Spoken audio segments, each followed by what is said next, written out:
Salam əziz dinləyicilər, bugün mən sizə müdiri kamillər haqqında danışmaq istəyirəm. Xahiş edirəm, qulaq asın. Ey oğul, əgər sipər salar olsan, ordu və rəyyətlə yaxşı dolan. Həm özün tərəfindən, həm də hökümdarın tərəfindən yaxşı et.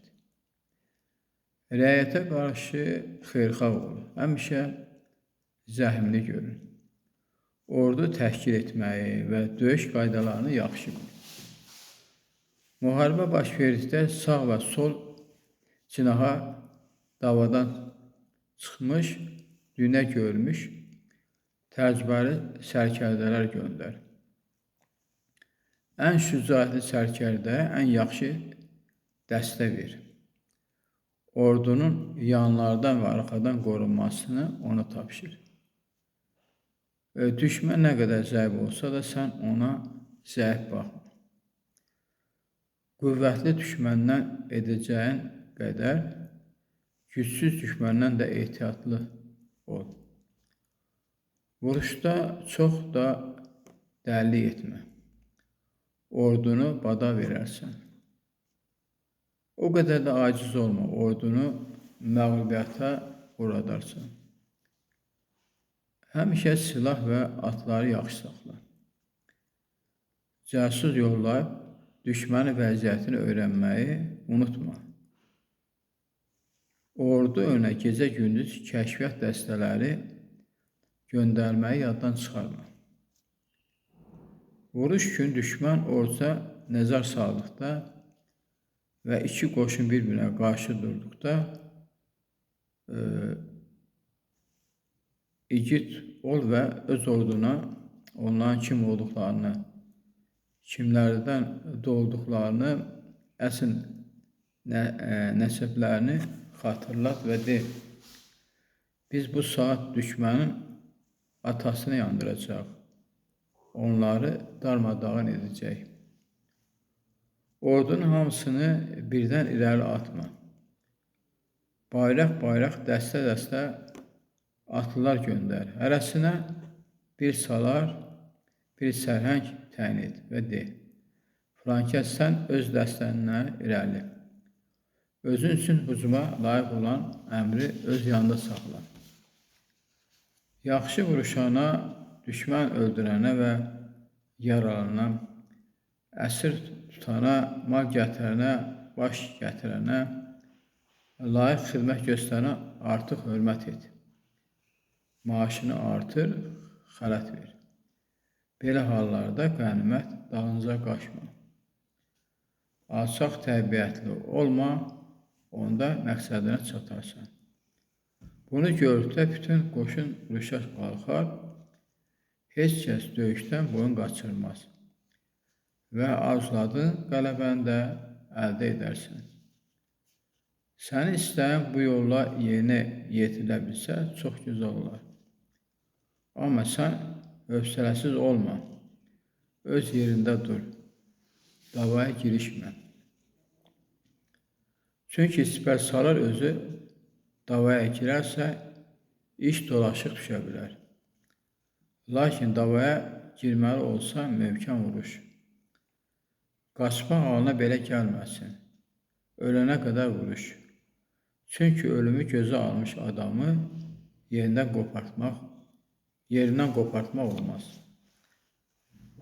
Bax, Sultan Mahmudun Xarəzmi fəthində təsvir edilən sipər salalardan olmayasın.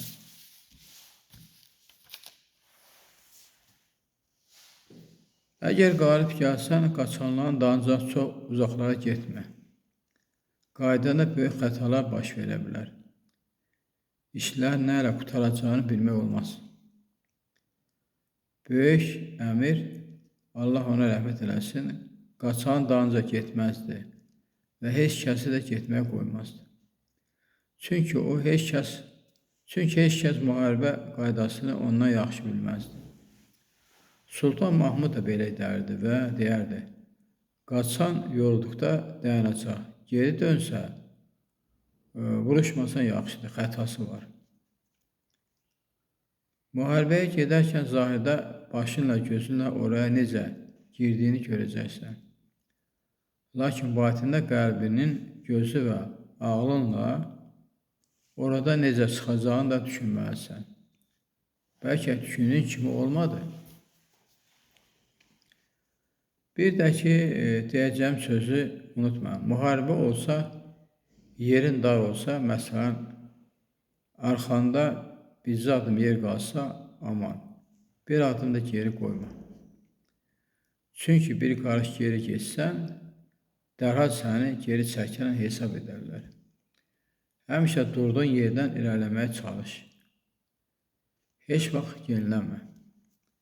Elə etmək lazımdır ki, orada həmişə sənin canına və başına and içsin. Sən özün də orada qarşı əl açıq ol. Hədiyyə, ənam, xələt verə bilirsənsə ver. Heç olmaz çörəyi, şərabı, xoş sözünü onlardan əsirgəmə. Bir tikə çörək, bir qurtum şərabı da ordsuz içmə. Çörəyin edə biləcəyini qızıl, gümüş və hədiyyə edə bilməz. Həmişə ordunu ürəyə şad saxla. İstərsən canlarını səndən əsirgəməsinlər, çörəyini onlardan əsirgəmə. Hər şey böyük Allahın əmrinə bağlı olsa da, sən düzgün və lazımı tədbir gör. O şey ki, alın yazısıdır, onsuz da olacaqdır. Demək, Allah da sənə mərhəmət göstərib, şahlığa çatdırsa, şahlıq şərtlərini yerinə yetir. Tərifə layiq həyat keçir, ali düşüncəli və müstəqil fikirli ol. Ey oğlum, əgər sən şah olsan, əməl salih ol. Xalqın arvadına, qızına göz tikmə. Düz və iffətli adam ol. Hər işdə rəyini özünə məsləhət bil. Hər əməlində ağıl ilə məsləhətləş. Çünki şahlın əsas vəziri ağıldır. Ağılın tərəddüd etdiyi yerdə tələsmə. Hansı işə girmək istəsən, oradan çıxış yolunu əvvəlcədən düşün. Ağılını görmədiyin işin əvvəlinə başlama. Hərimliklə yerinə yetirə bilən iş heç vaxt başqa yolla icra etmə. Zülmü sevən olma. Zülm sevən şahın aqibəti fəlakətli olar. Bütün iş və sözlərə ədalət gözlə bax ki, hər işdə haqqı haqqa görə biləsən. Şahın idrak gözü açıq olmasa, doğru və əyri yollar onun üzünə açılmaz. Həmişə doğru de. Lakin az danışan və az günah ol ki, sənə tabi olanlar qudurmasınlar.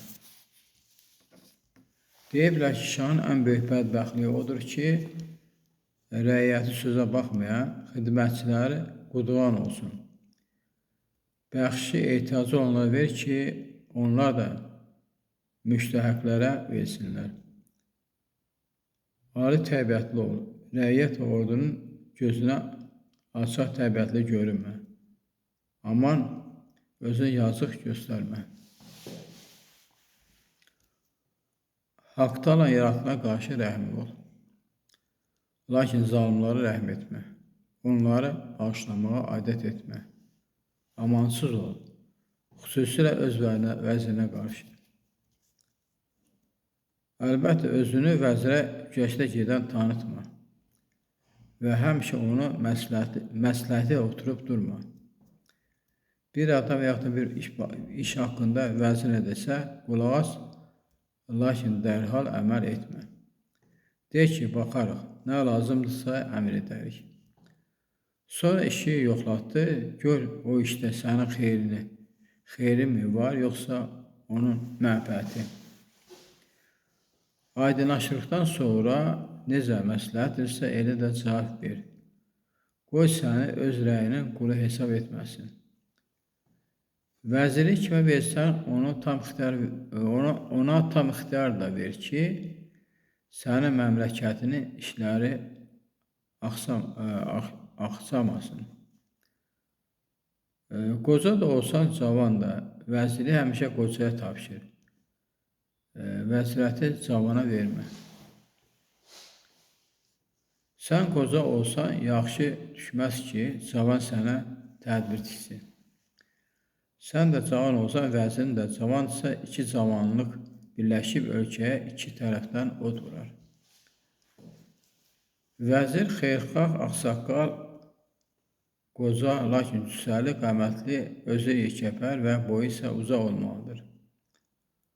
Arıq gödək, qarasaqqal vəzirin heç əzəməti olmaz. Vəzirin əsl mənada saqqalı uzun olmalıdır. Sultan Toğrul bəy vəziri Xorasan vəzirlərindən birinə tapşırmaq istədi. Bir alimi seçdilər, onun çox uzun və eni saqqalı var idi. Onu çağırdılar, vəzirlər namizəd seçildiyini bildirdilər və dedilər: "Görək məmləkətin kəndxudarlığını boynunuza götürəsiniz, çünki sizdən layiqli heç kəsi tapa bilmirik." Alim dedi: "Dünya Allahına deyirsiniz ki, şahın ömrü 1000 il uzun olsun." Vəziri elə bir peşədir ki, adam bir çox xüsusiyyətlərə malik olmalıdır. Məndə isə saqqaldan başqa bu xüsusiyyətlərdən heç biri yoxdur. Sultan öz bəndəsinin uzun saqqalına aldanmasın. Bu vəzifəni başqasına tapşırsın. Vəzirə və onu yağan adamla yaxşılıq et.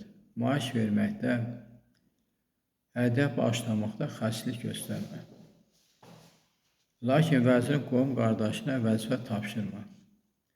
Çünki piyi bir dəfəlik pişiyə tapşırmaq olmaz. Vəzir öz qohumların işinə düz baxmaz. Sənin malın xatirinə, onların xatirinə dəyməz. Oğruya rəhm etmə, qatili bağışlama. Bağışlasan, qiyamətdə cəzasını çəkərsən. Lakin nökərlərinə qarşı mərhəmətli ol.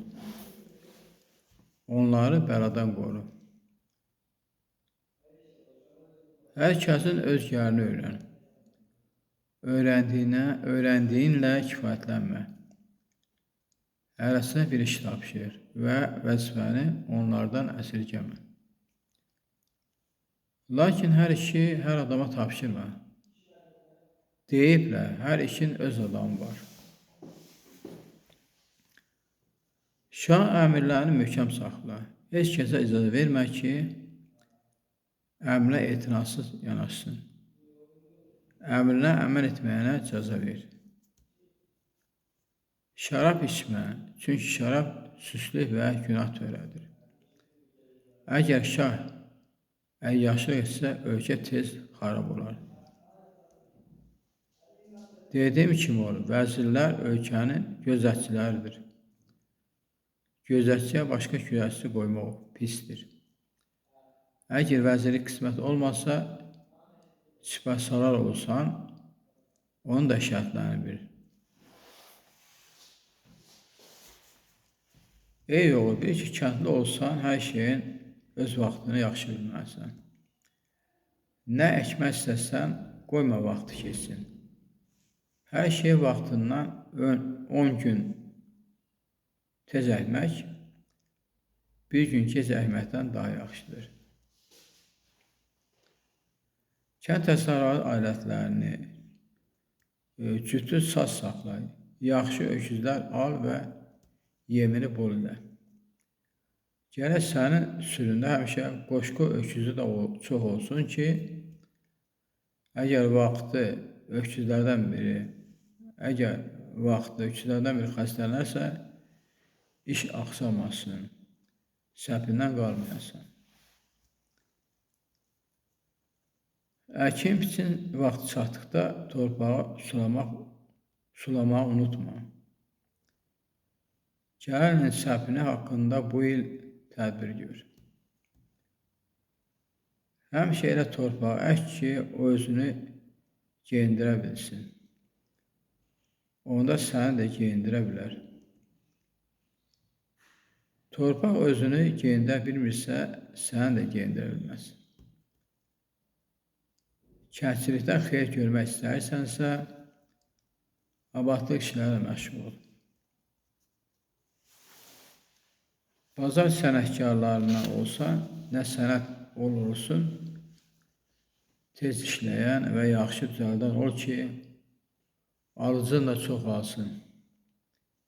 İşi qonşularına daha yaxşı gör. Az qazanc ilə kifayətlən. Bir dəfə ona bir qazanmaq əvəzinə 2 dəfə ona yarım qazan. Çənə vurub zəhlə tökməklə müştərini qaçırma.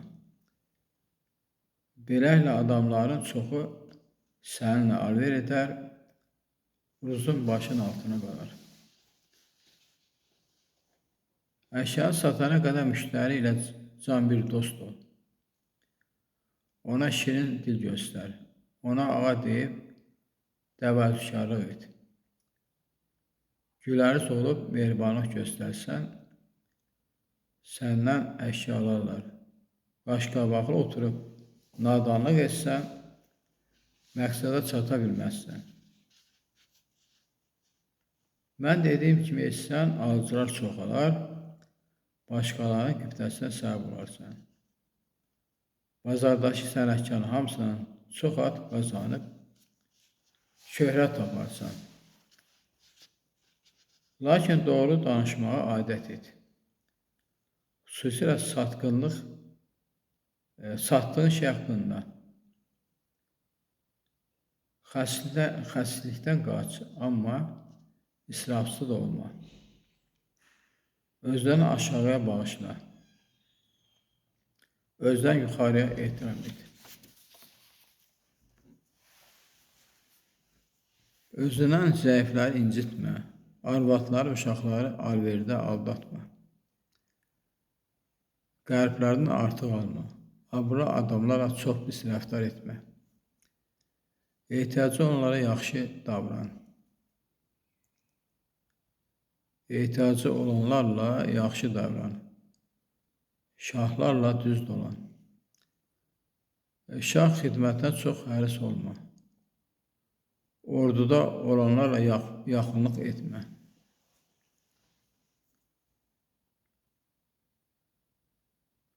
Sufilərlə təmiz sufi ol.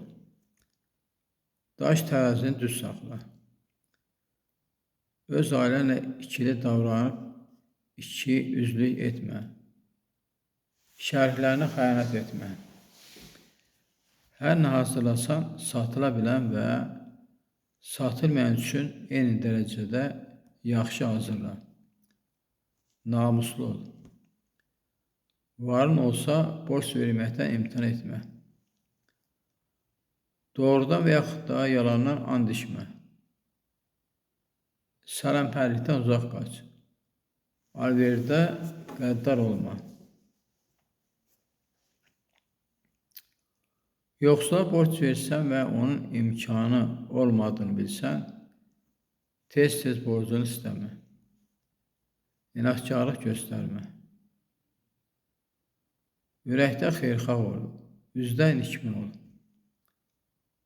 Allah sənin işinə rəvac, alverinə bərəkət verər. Bu xüsusiyyətlə malik olan sənətkar cavan mərdlərin cavan mərdi olar. Hər peşə sahibinin öz sənətində bir cavan mərdlik şərti vardır.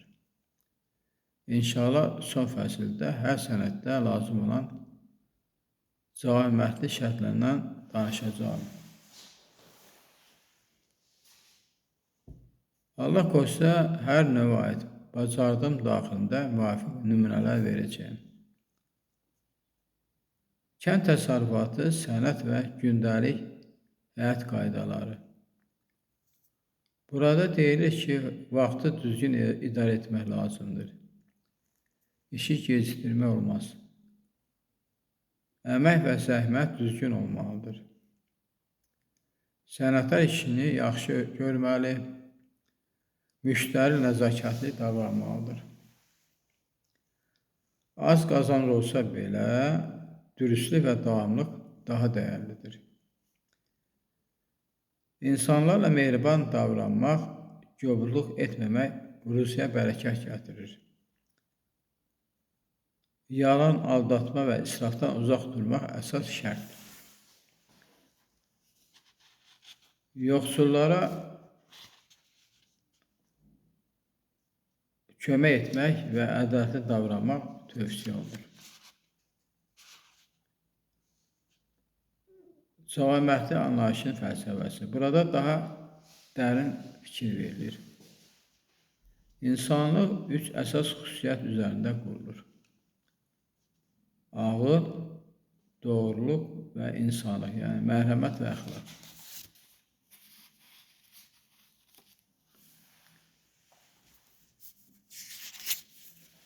Hər insanda bu xüsusiyyətlərin izləri var. Lakin hamı onları düzgün inkişaf etdirmir. İnsan bədəni və ruhu müxtəlif qüvvələrin, ağıl, nəfs, hiss və təbiətdən ibarət birləşməsidir. Kamili o zaman əldə olunur ki, ağıl nəfsə qalib gəlir. Cavan mərdliyin əsas şərtləri: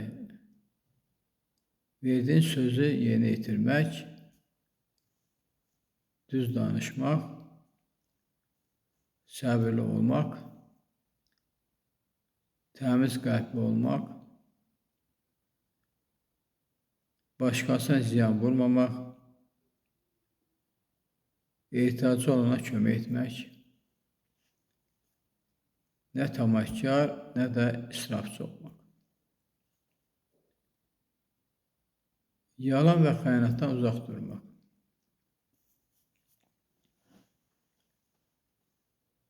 İndi belə bir sual vermək olar ki, cavan mərd insan necə olmalıdır? Cavan mərd insan özünü deyir, haqqı üstün tutmalıdır. Başqasının malına göz dikməməlidir. Ehtiyacı olanı qoruyur və ona kömək etməlidir. Ədalətli və mərhəmətli olmalıdır. Hətta düşmənə belə insafla yanaşmalıdır.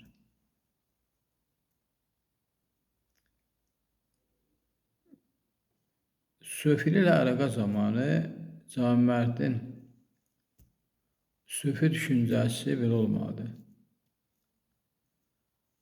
Dünya malına bağlı olmamaq, nəfsdən uzaqlaşmaq, qəlb təmizliyi,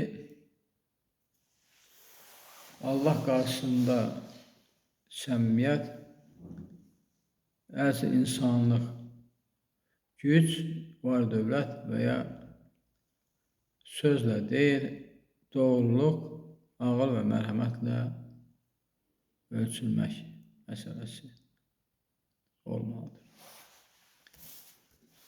Əziz dinləyicilər, mən beləliklə də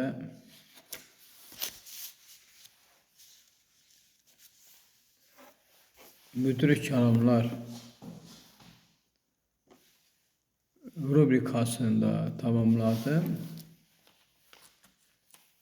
Mən bir qərar gəldim ki, bu rubrikalar ki var, bu rubrikaları deyək ki, bir tamamlayayım, sona yetirim. Hal-hazırda mən sizə dedim ki, rubrikalarımla birinci mən kainatın elmi sirləri rubrikasını yekunlaşdırdım. Bu kainatın elmi sirlər rubrikası mənim əsərim idi. Bu əsərimi deməli haqqında əvvəllər də video çəkmişdim. Sonra bu kainatın elmi sirlər əsərini daha da genişləndirdim.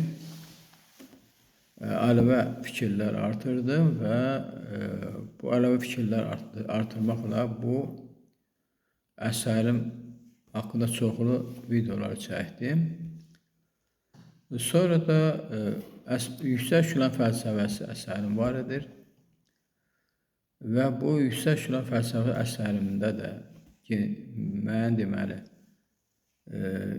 geniş fikirlər söylədim, əlavə informasiyalar sizin nəzərinə çatdırdım və yüksək şuran fəlsəfəsi əsərimi də mən yekunlaşdırdım, tamladım və beləliklə də mənim bu müxtəlif rubrikalar üzrə çıxışlar ki edirəm. Deyək ki, həyatın sirləri rubrikası, mütləq sıfır rubrikası, belə deyək, gizli təşkilat rubrikası, yaradan rubrikası, uçan boş qapılar və yad planetlər rubrikası, ruhlar aləmi rubrikası və başqa rubrikalar, əlavə rubrikalar var bilirsiniz. Gələcəkdən xəbər verənlər rubrikası, gələcəkdən xəbər rubrikası, insan problemləri rubrikası və yeni bir rubrika açmışam. Yaradan zərrəciyin vəhləri rubrikası. İndi istəyirəm ki, bu rubrikaları bir-bir yekunlaşdırım və belə qərar gəldim ki, 2 rubrika götürüm. 2 rubrikanı yekunlaşdırım, sonra yenidən 2 rubrika götürüm və 2 rubrika bu formada bu rubrikaları istəyirəm tamamlayayım və istəyirəm ki, rubrikanın sayını get-gedə azaldım. Deyək ki, 10-12 rubrika üzrə çıxış edirəmsə və bunun sayını get-gedə azaltmaq istəyirəm. Hal-hazırda mən deməli kainatın elmi sirləri rubrikasını tamamladım. Yüksək şuran fəlsəfəsi rubrikasını tamamladım. Bu 2 əsərimi yekunlaşdırdım. İndi də müzik kanunlar rubrikasını yekunlaşdırdım deməli və bu təxminən 12-13 rubrikadan 3 rubrikanı ki tamladım. Və gələcəkdə istəyirəm ki, ruhlar aləmi rubrikasında, həyatın sirləri rubrikasında, mütləq sıfır rubrikasında onları da tamamlayayım və rubrikanın sayını hər videolar çəkməklə onların sayını azaldım. Və mənim fikrim budur ki, təxminən belə qərara gəlmişəm ki, bu 13 rubrikanın sayını azaldım. Təxminən 5 rubrikaya çatdırım. Və bu 5 rubrikaya çatdırandan sonra isə bu 5 rubrika üzərində videolar çəkim.